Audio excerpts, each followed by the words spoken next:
Personal revelation are a very private and sacred part of our lives. Even on a daily basis, we are encouraged with these covenant privileges. In Doctrine and Covenants 90:24, we are taught search, pray, believe, walk uprightly, remember, and covenants.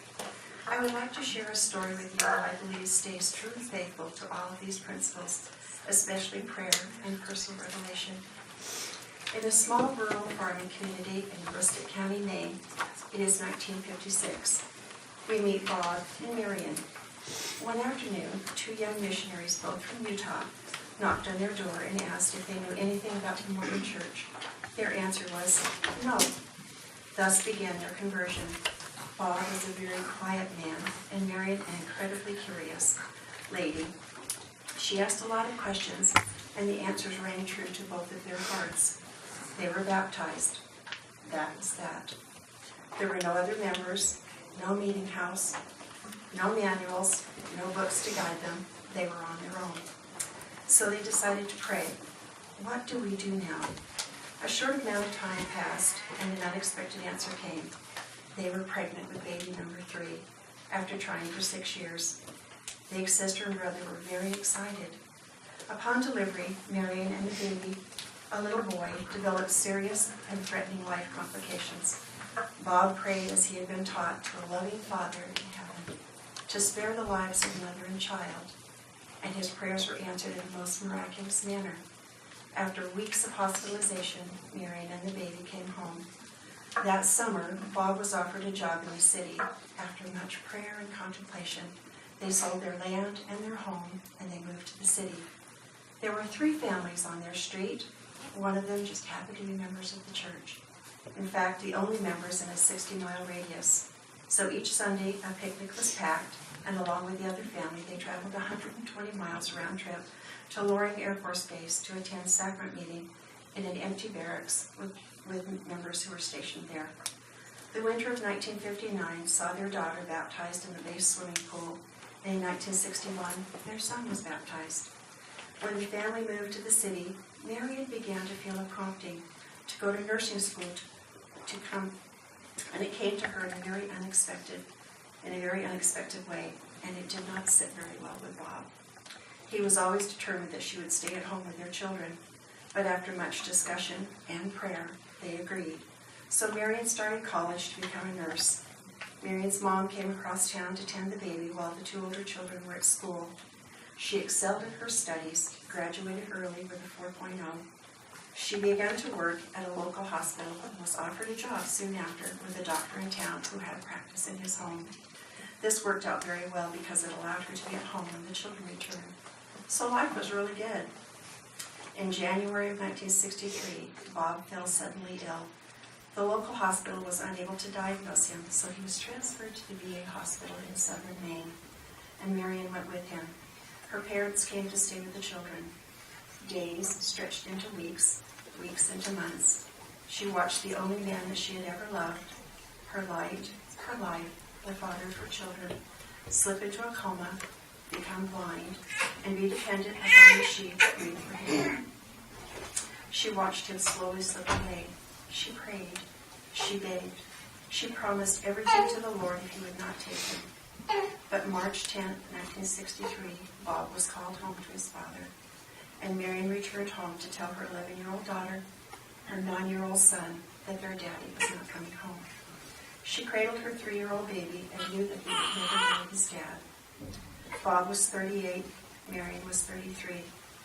Where did she go from here? He had no health insurance. The life insurance policy paid for his funeral and a small portion of the medical bills incurred at the local hospital. It was the dead of winter in northern Maine. She had to go back to work. How very blessed she thought that she had been to follow the promptings to go to nursing school. She could be heard in the wee hours of the morning weeping while she cried out to Bob, "Why did you leave us? How can I go on? What is going to happen to us? Where do I go from here?" Then the cries changed to her talking to the Lord. "Why did you take him? I can't live without him. I'm so angry with you. Tell me what to do now." She found she didn't have the strength to be angry anymore. Her focus became How are we going to survive? She seemed to have this unspoken faith that if she could just keep moving forward, she and the children would be okay. She believed her prayers would be somehow answered. Her sister in Kansas just recently found a letter written to her from Marion 3 months after Bob had died. Marion stated in the letter that she'd received $15 for each of the children from Bob's Social Security, and they had $250 in the bank after paying the mortgage. So she said to her sister, "We're going to be fine," knowing in her heart they might not be fine. So she just kept moving forward. She continued down this path of survival for almost a year and a half, fighting brutal winters, sick children, asking for very little help from her aged parents, and figuring out how many ways one can prepare baked beans, brown bread, and Spam. In the spring of 1965, Marion received a call from the doctor that she had previously worked for. He and his family had moved a few years before. He asked her if she would like to come to work for him again. The shock of what he had just said took a while for it to sink in. You see, he lived in Southern California. They talked for quite some time. He explained how he thought it would be good for her and her little family. The opportunities for education, for better working conditions in private practice, more flexible hours, better weather, and the offer of 3 times the wages that she was earning then. That night she walked the floor pondering every aspect of what he'd said. How could she leave her parents, everything she had ever known? She was just a farm girl from northern Maine. What did she know about California? The next night she knelt in desperate prayer. "Father, what should I do?" Again, she poured her heart out regarding her concerns for the future and her worries about her ability to make the right decision. A few days went by and Dr. Brennan called. He knew that she had great concerns about such a big move, so he suggested that she fly to California for the weekend and see the area, take a look at some homes, see the practice, and then make a decision. He said that he would pay for her airfare and she could stay with his family. So Marion talked with her children and flew to what seemed like another world so very far away. Upon her return, she knew her next step could change all of their lives forever. A few weeks went by and she took the children and drove to her parents' home for Sunday dinner. As she sat there looking out the window at the fields beyond them, then she turned to the table where the most precious people in the world sat. She took a shaky breath and said, "I have talked to the children and to the Lord, and we're moving to California." Grandmother Akeley looked at her and asked, "Are you sure?"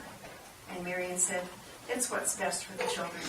So the house was sold, everything was loaded into a moving truck, and like a lioness moving her cubs to a better location, she put her 3 children into the station wagon, waved goodbye to all that she loved, and with more courage than she thought she had, left for California.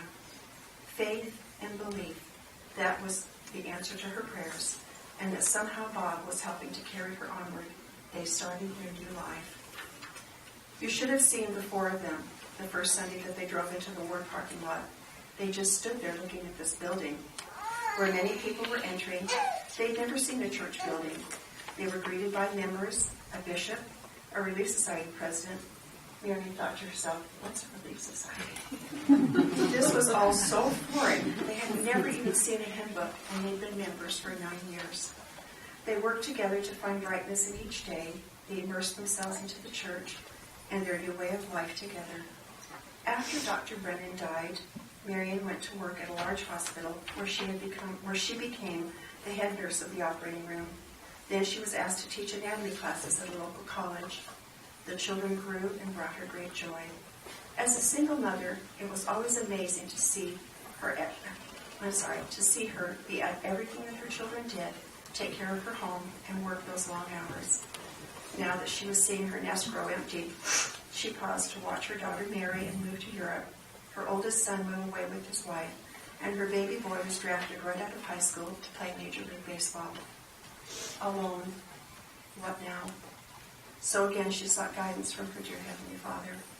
His answer came from her sweet sister in Kansas. Their mother, Granny Akeley, had been diagnosed with pancreatic cancer at age 90, and Marie needed help in order to take care of her. So Marion put everything in a U-Haul truck and with some help drove to Kansas. She lived there for 3 years until her mother passed away. While there, Marion decided after 28 years of nursing, she was going to change careers. She started to go to law school. Then after her mother died, she moved to Nevada. While she was in law school, she got a degree as a court stenographer. When she arrived in Nevada where her son lived, she became a paralegal after attending many, many classes. She gained employment with a lawyer in town and began a 14-year career in law. Within that time, her daughter returned to the States, and her youngest son retired from a 20-year career in baseball to also move to Nevada. Grandchildren had blessed her life many times over.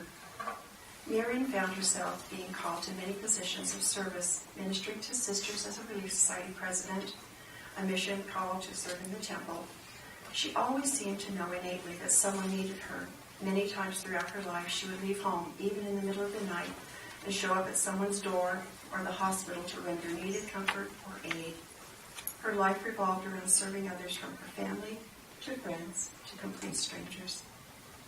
In 2009, Marion went into the hospital for a routine surgical procedure where everything went terribly wrong. She was taken to the ICU where her daughter stood vigil for 12 days. Her sons came each night to be with them, but ultimately the day came when the doctors told them that their mother would never regain consciousness. The daughter looked at her younger brothers and knew that it was time to let her go. It had been 46 years since Marion had seen her beloved Bob. It was his turn. The night before they turned off her life support, her children and their spouses circled her bed and held hands to offer prayer. The oldest son was Boyce.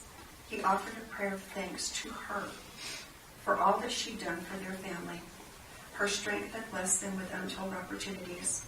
Her faith had taught them to trust in the Lord and to each other. Her understanding of hard work and courage had taken them to new places so very long ago and given them incredible blessings, temple marriages, being sealed to their parents, missions. They said their final goodbyes. The next 29 hours brought sacred miracles that cannot be spoken of here, but I can share with you their daddy's presence was felt as Mary left this mortal existence. Prayer and personal revelation was Marion's blessing to her family, to all those who knew her. Be one with the Lord, and she was. I can bear a solid witness of these sacred things. She is my best friend and my hero. Bob and Mary and Terry are my parents, and I leave these precious words with you in the sacred name of Jesus Christ.